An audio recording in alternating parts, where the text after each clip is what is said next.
Did you know that eliminating carbohydrates is not actually necessary to correct your blood sugar levels? In fact, the quickest path to healthier blood sugar readings is more about adding not the right foods rather than cutting out entire food groups like carbs. And I have witnessed this personally. I have treated hundreds upon hundreds of patients who turned their numbers around within just a few days by incorporating these foods into their daily routine. And not just briefly, they have continued maintaining low blood sugar without any medications for months and even years. So, in this video, I am going to walk you through how to use each of these 10 foods to fully optimize your body chemistry and reverse insulin resistance at a cellular level so you can bring your sugar levels down quickly, naturally, and most importantly, permanently. But, Kent, before I get to the first food, do me a quick favor. If you enjoy videos that explain the why behind your body rather than just handing you a prescription, hit subscribe, give this a like, and drop a comment telling me what your morning fasting number was this week. I actually read them, and the ages and numbers of this audience genuinely influence what topics I cover next. So let us get into it. Here is what almost nobody explains to you in a 12-minute doctor's visit. But high blood sugar almost always begins upstream with a hormone called insulin. Insulin is the hormone that unlocks your cells so that glucose, the sugar circulating in your blood, can leave your bloodstream and enter the cell where it actually belongs. When you have spent years riding the blood sugar roller coaster, your cells stop responding to that signal. Insulin knocks and knocks, and the cell remains shut. We call that insulin resistance. Your pancreas pumps out more and more insulin trying to compensate. Your blood sugar rises regardless, and the standard response is a prescription that forces even more insulin into a system that is already overwhelmed by it. The system profits when you stay sick, not when you recover. That is economics, not bad intentions. There is simply no time or financial incentive in a short office visit to teach you how food communicates directly with your insulin receptors, so I am going to do exactly that. Every one of these 10 foods performs one of three functions. It slows the sugar entering your blood, it reduces the inflammation that keeps your cells unresponsive to insulin, or it reactivates the insulin receptor so your own body can do the work it was built to do. You do not need to incorporate all 10 tomorrow. Add them gradually over the next couple of weeks and layer them on top of each other. Let me introduce the first one. The first food is fenugreek seeds. These are small, firm, amber-colored seeds available in the spice aisle of nearly any grocery store for just a couple of dollars. If you overlook this one because it sounds unfamiliar, you are walking right past one of the most powerful blood sugar tools on the shelf, and it costs less than your morning coffee. Here is what fenugreek does inside your body. The seed is rich in a soluble fiber called galactomannan. When it contacts the water in your stomach, it swells into a thick gel, and that gel physically slows how quickly your stomach releases carbohydrates into your small intestine. Slower emptying means sugar trickles into your blood rather than flooding it. No flood means no dramatic spike and no emergency surge of insulin. On top of that, fenugreek contains an amino acid that encourages your pancreas to release insulin more efficiently and supports your muscle cells in absorbing glucose. In my own practice, I have seen fasting numbers drop within 1 to 2 weeks on this alone.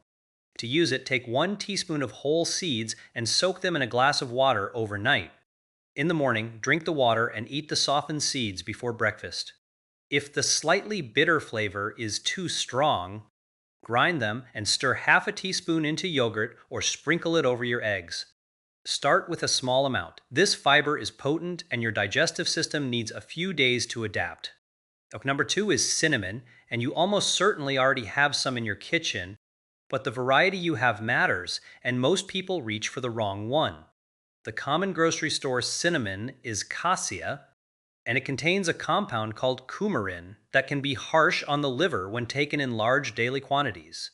The one you want is Ceylon cinnamon, sometimes labeled as true cinnamon.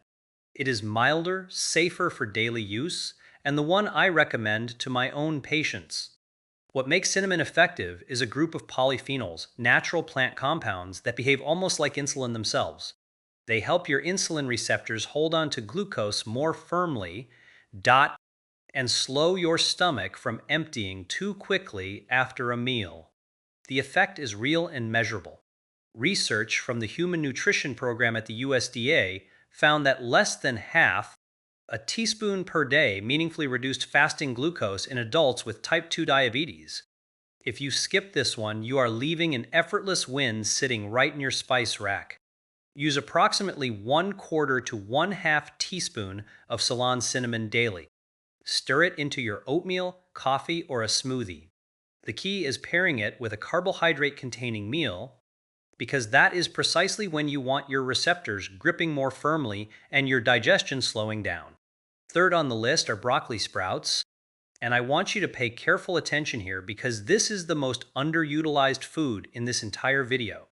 Not mature broccoli, the tiny 3-day-old sprouts. Miss that distinction and you lose almost all of the benefit. Broccoli sprouts are packed with a compound called sulforaphane, and the sprouts contain somewhere between 50 and 100 times more of it than a full head of mature broccoli. Sulforaphane does something none of the other foods on this list do quite as directly. It travels to your liver and quiets the overnight glucose production factory. Your liver manufactures sugar while you sleep, and in insulin resistance, it produces far too much, which is exactly why so many of you wake up with a high fasting number you simply cannot explain. A 2017 study from Lund University in Sweden administered concentrated sulforaphane to people with type 2 diabetes and brought their fasting blood sugar down measurably, with the strongest results in those whose sugar was most difficult to control. You can grow broccoli sprouts right on your kitchen counter in a jar for just pennies, or purchase them in the produce section. A small handful, about 1/4 cup, on a salad or sandwich most days is sufficient. Do not cook them at high heat because intense heat destroys the active compound. Eat them raw or barely warmed. See, so far every food has been doing the same quiet work, slowing sugar down or reawakening the receptor, and we are only 3 foods in. The next 4 are the ones that transform the meals you are already eating.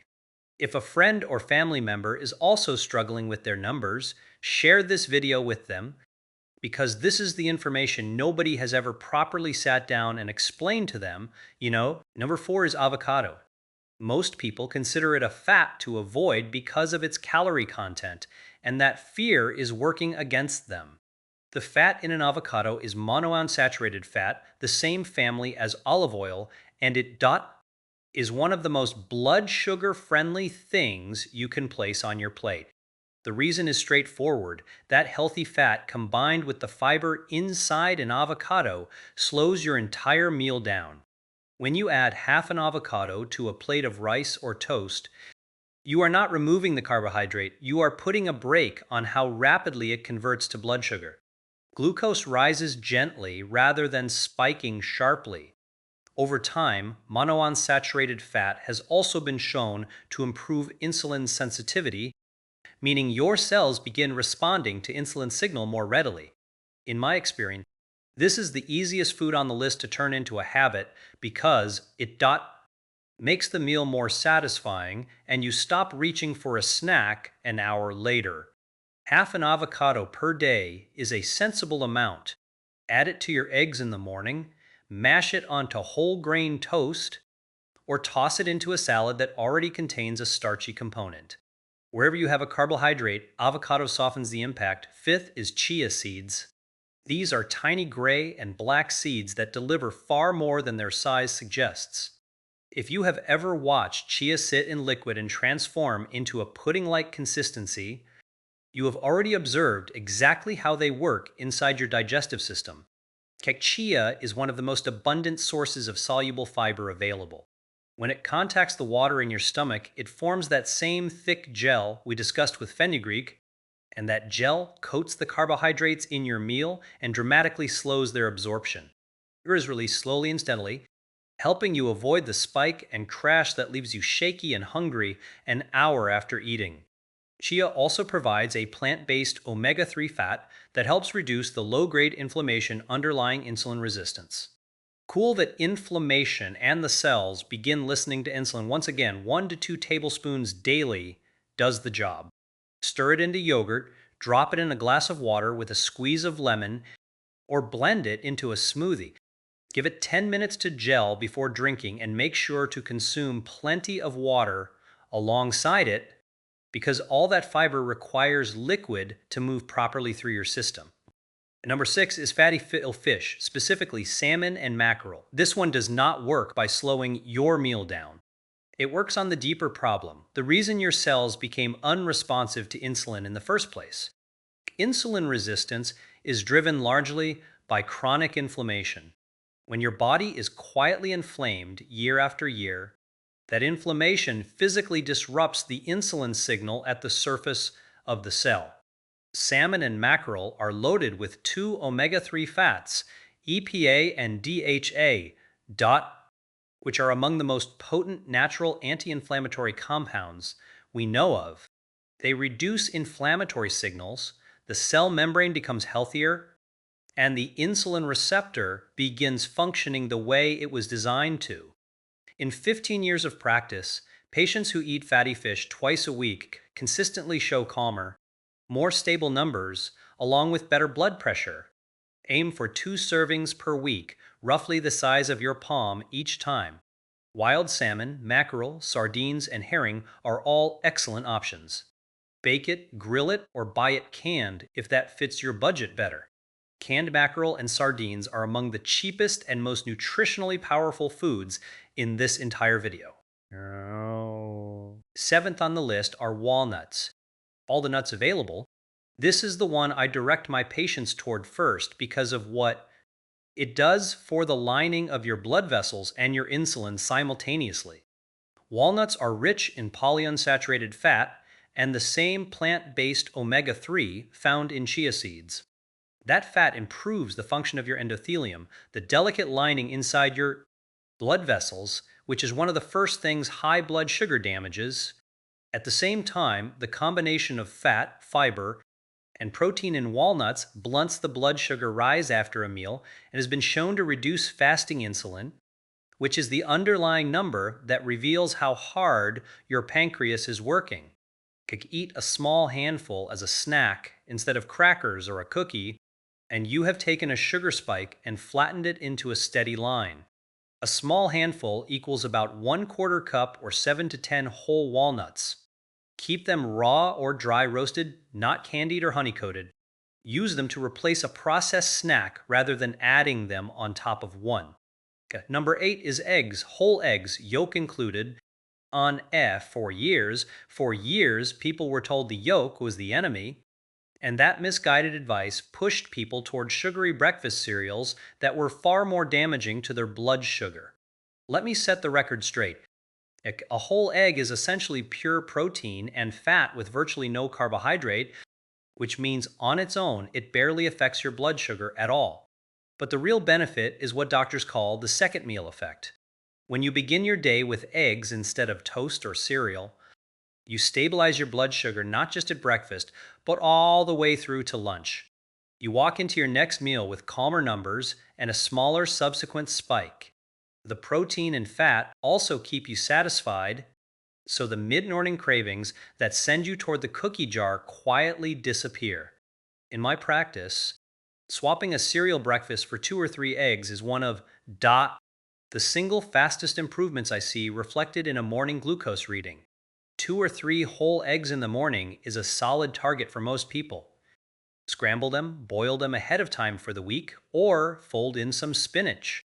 Add that avocado from earlier right on top, and you have built a near-perfect blood sugar breakfast.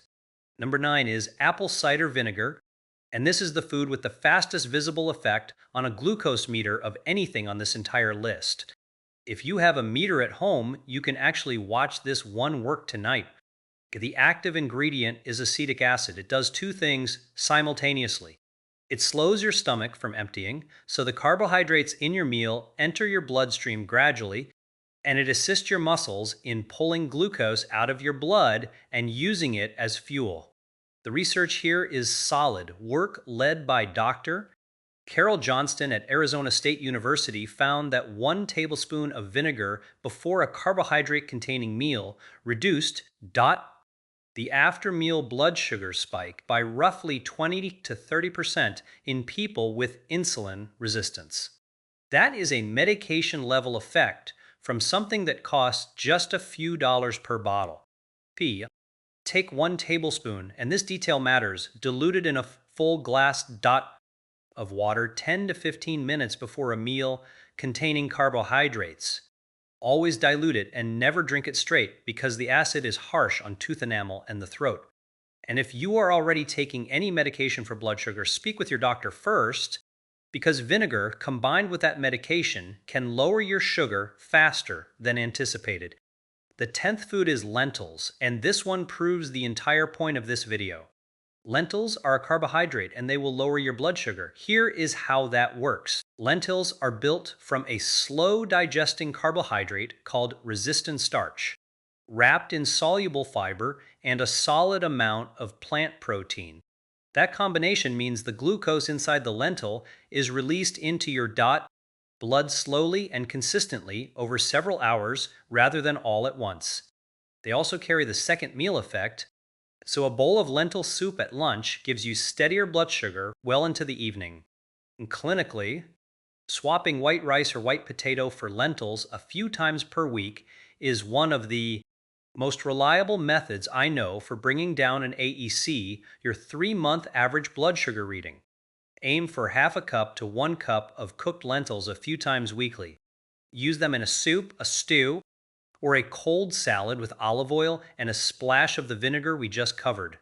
They are filling, affordable, and stretch a meal further than almost anything else. Let me tell you about someone I will call Donna. 63 years old, recently retired.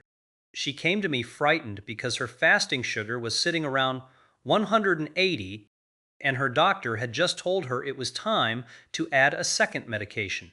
She did not want to spend the remainder of her life climbing the medication ladder, and she was frightened of where this was heading because she had watched her own mother lose toes and then her eyesight to the very same disease.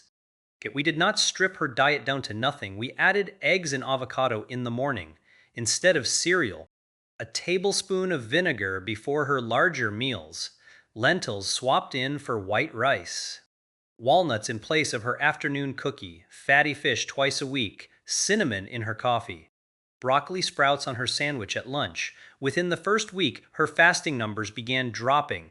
Within 3 months, working alongside her own doctor, she had come off that second medication entirely, and her AIC had moved from the diabetic range back toward normal. 2 years later, it has held. She did not starve herself. She ate more food, just the right food, and her own body did the rest. Okay, so let me bring all 10 of these together because this is the reason they work when reducing carbs alone fails. Every one of these foods is handing your insulin its job back without depriving you. The fiber-rich foods slow glucose down so your pancreas never has to panic. The fish, walnuts, and chia cool the inflammation that was jamming the signal.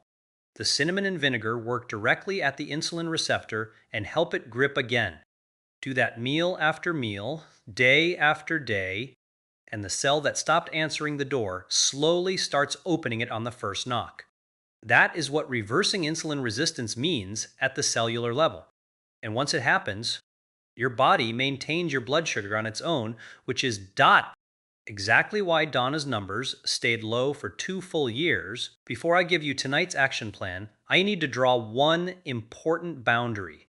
If you are on insulin or a sulfonylurea, one of the older blood sugar medications, these foods can lower your sugar quickly enough that your medication dose may suddenly become too high, potentially dropping you into a dangerously low reading.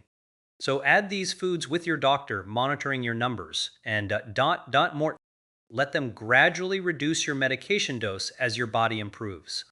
Do not stop any prescription on your own. Bring this list to your next appointment instead.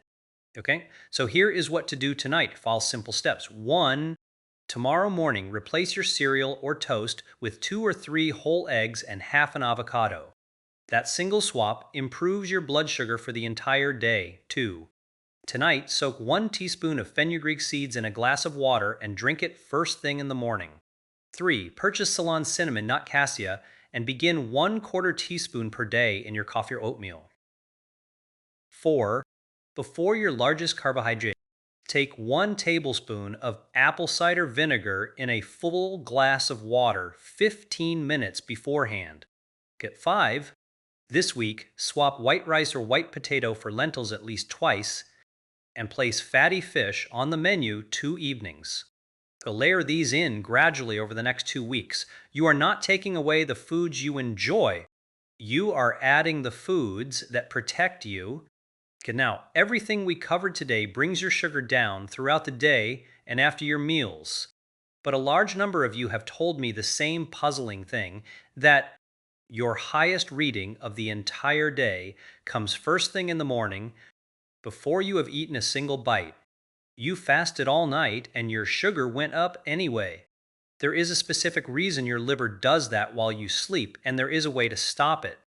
I made a video that explains exactly what is happening overnight and how to wake up to a lower number. I will put it right here on the screen. Go watch that one next, and I will see you there.